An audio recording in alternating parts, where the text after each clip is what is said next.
is real time affecting us, all of us, right? Whether you're a big investor, a small investor, you're just getting started, you just got your first couple deals done, you thought you were on your way, and now you get this big, and then the entire world is being affected on it.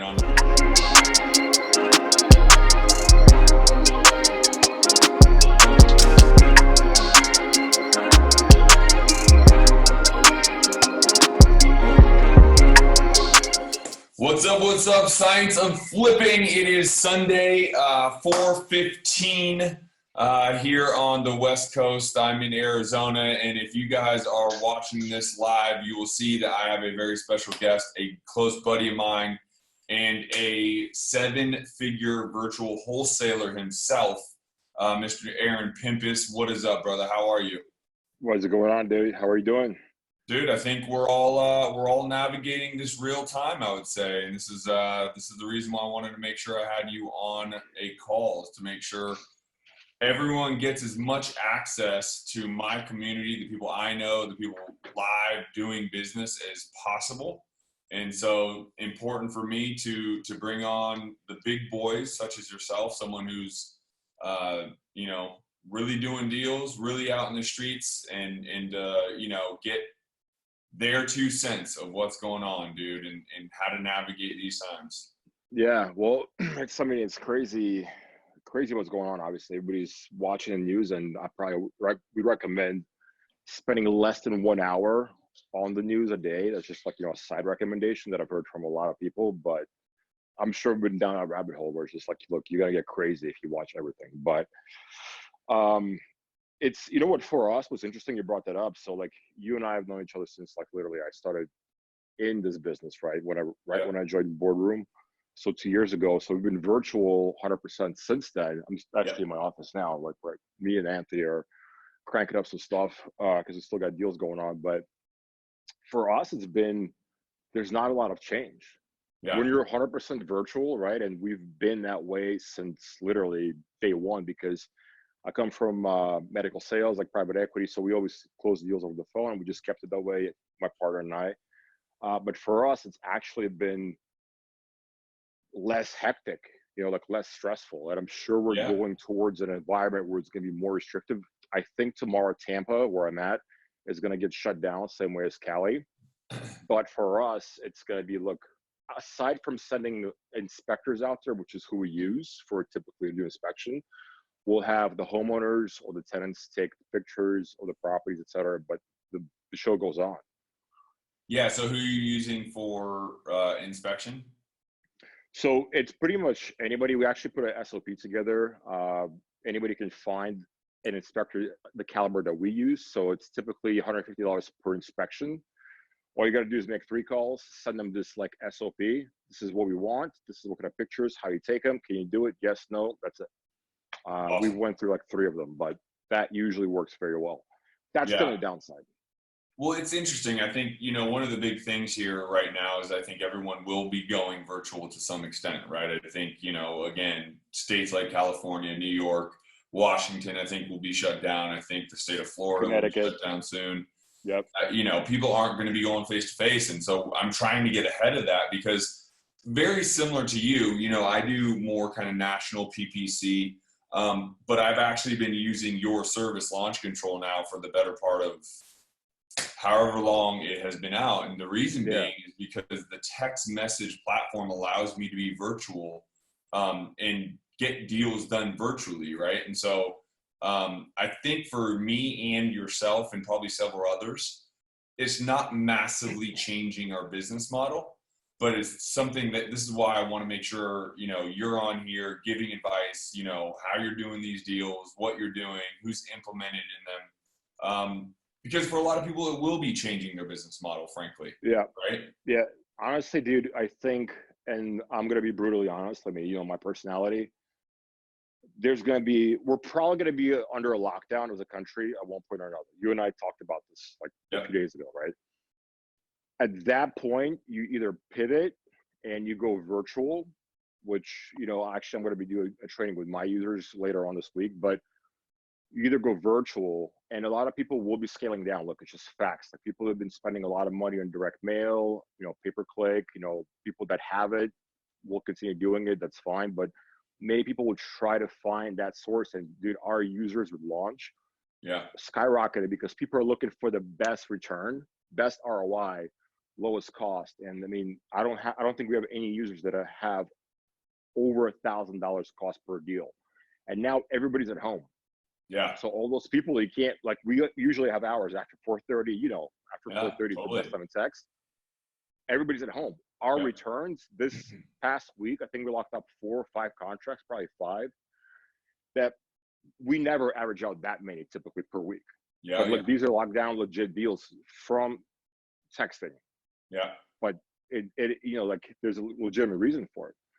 But that's what I think is going to happen. It's that, and the creative way to close deals if title companies are not transacting, if municipalities are closed down. So it's another big thing to address, right? But the important thing is to continue moving forward to build your pipeline, because you're either doing it or you're not. Like, I went through, I think I told you at one point, I was doing mortgages back in 2008 when the recession happened. Yeah. That's when I made the most money, because we pivoted completely to only catering to prime borrowers, basically, right? But I saw the whole thing from the sidelines. Yeah, I think Same thing's going to happen now. It's a big pivot. And I see, for those of you who are live with us in the Science of Flipping Academy group, I see Brett Burris. What's up, dude? He has a great question. I want to make sure people, if you are live and you are watching this, ask us questions. This is the point. It wasn't meant to be a long live, but I want to make sure we get all those questions and comments answered. I think this is a place where people have to pivot. I read a book some time ago by Bill Walsh, which is my favorite football coach of all time, right, for the 49ers. But he said, and it sticks now, and this is really, really critical as a moment in time, is the first 6 minutes of every football game are completely scripted, completely planned out. They know every move that will be made. Every minute thereafter of that football game is an adjustment. Every single minute. And I think this is, a shining example of that, right? Like, this is real time affecting us, all of us, right? Whether you're a big investor, a small investor, you're just getting started, you just got your first couple deals done, you thought you were on your way, and now you get this big, and then the entire world is being affected on it on a whole different level with health. And so, I think you have to make big adjustments. I know Brett, he's talking about, he doesn't believe the issue will be getting the property under contract, but the issue will be selling the properties. Aaron, you and I literally just talked about this, and making that pivot to who you're going to be selling your properties to. That is the work that just ultimately needs to be done, is going and finding the people that still find these investment deals good deals, right? Absolutely. For their model. Because you're right, if you're just only selling to fix and flippers, and that is who your end user is, it will be a lot tougher for you. There's no doubt. What we're doing now is the time to forge those, relationships with your VIPs, and you should have a few. Look, people are buying at all curves. Like, people are buying buy and holds 2 months ago, and they knew the market's going to correct, right? They will still be buying, and to forge those relationships even stronger is what we're doing. It's going to be mostly buy and hold type of situations. I do agree with Brett, where it's going to be A to B is going to be very easy transaction.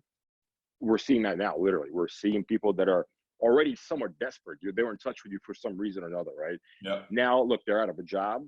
They're going to be strapped for money, whether it's a rental that was vacant or whether it's their house, whatever the case is. There are going to be a lot of transactions, and you have to be ready for it from a perspective of, like, look, I can close immediately.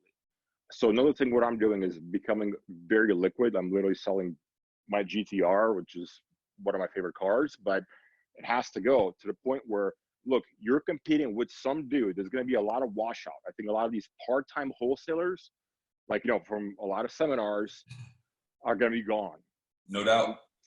That's it. They're not seasoned enough. But what's also going to happen is that if you're competing with somebody that has, I'm going to close in 30 days with a 15-day inspection period, versus where you can buy the property tomorrow with cash, maybe 30 cents on a dollar, but they'll take that offer. And you're buying obviously you have to know your neighborhood, you have to know your area, et cetera. You can take down that property, and you know for sure you're buying it with a ton of equity, you can get rid of it. So it's one of the other things that we're doing.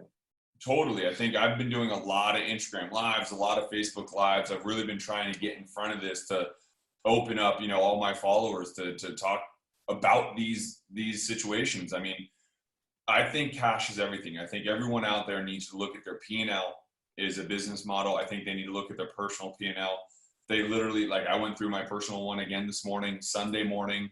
I was Me like, too. well, what else am I getting dinged? Me What are too. little things from the Hulus, by the way, which I never use Hulu, but I Right. have it just in case that one random day. Well, guess what? I don't need to pay $15 a month anymore.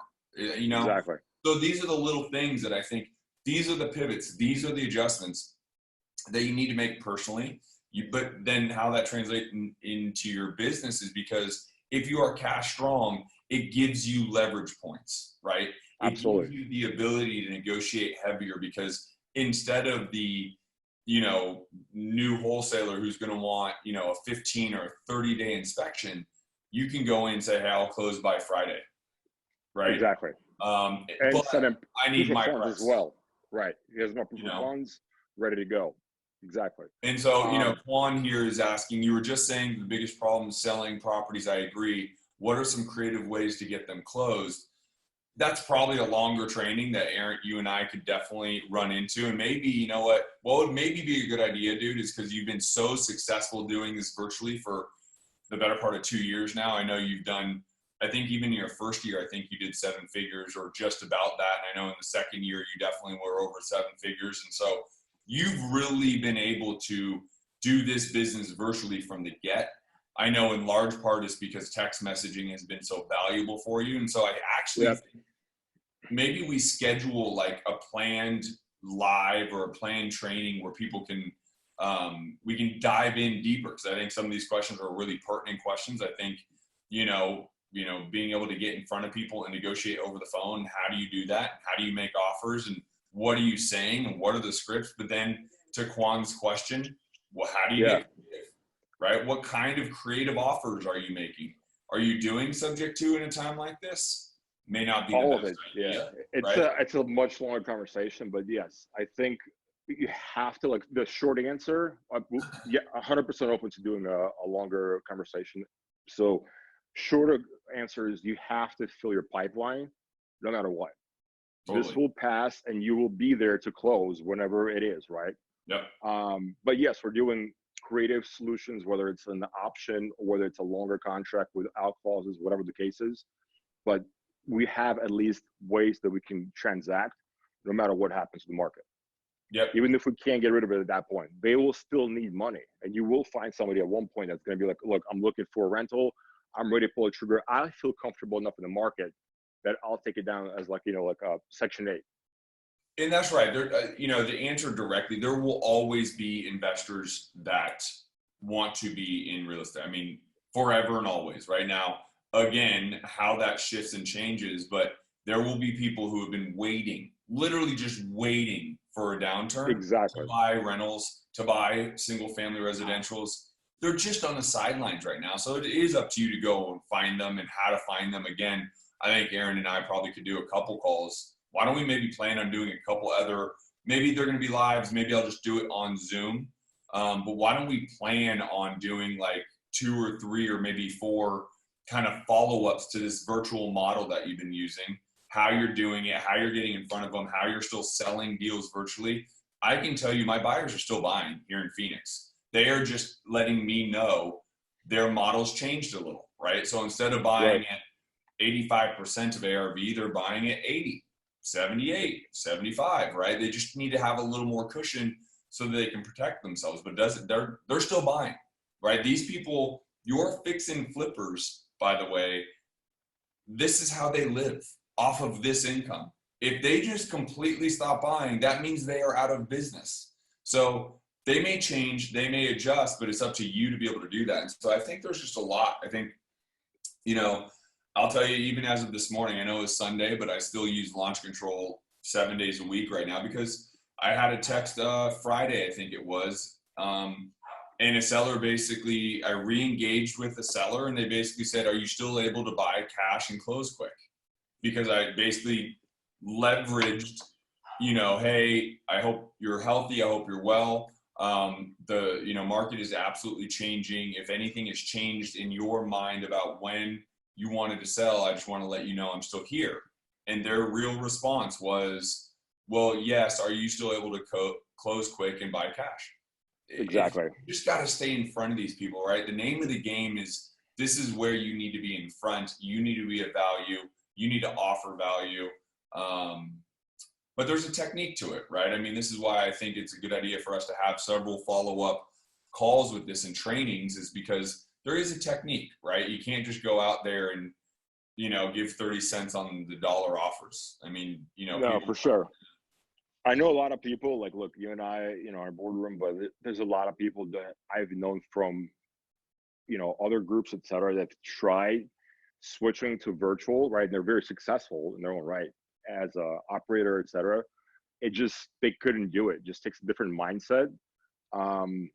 And I don't know, out of everybody that does wholesaling, maybe like 10% are truly virtual, maybe from like everybody that I know. So it's not as easy as it sounds, but it has a lot to do with mindset, how you negotiate, tonality, everything comes down to it. So yeah, 100% open to it, bro. Good.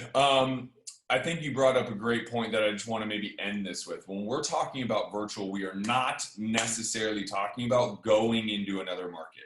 Okay. I think that has to be made clear, because I'm virtual in Tampa, in my own market. That's right. But a lot of people think virtual and they think, okay, what market Right. do I need to go to? Right. Like, or, my market's too tough, so I should go to a different market.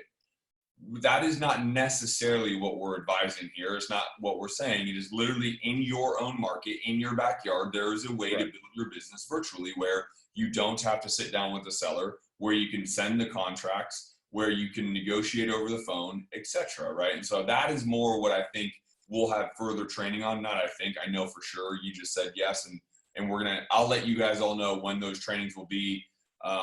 And it'll just be, Aaron kind of breaking down his business, what he's been able to do and how he's done it, and the systems and the SOPs he has within his business. So I appreciate you offering that up. I think that is the next move. And I think we'll have this going out. I'll let everyone know when these live trainings will be, and we'll just kind of break down what you've done and how you've done it.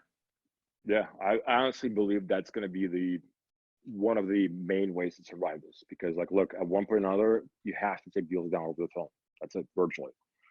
I agree. We just contracted a deal now it's not in my market, but in PA, right? I mean, it's all over the phone, sent through DocuSign, etc. So I think it is a mindset shift. If there is the one big thing, it's the mindset, right? For those of you who have always done things face-to-face, which I'm a huge advocate of, right? So if you've ever followed me, I'm always saying, hey, you can negotiate better face-to-face, right?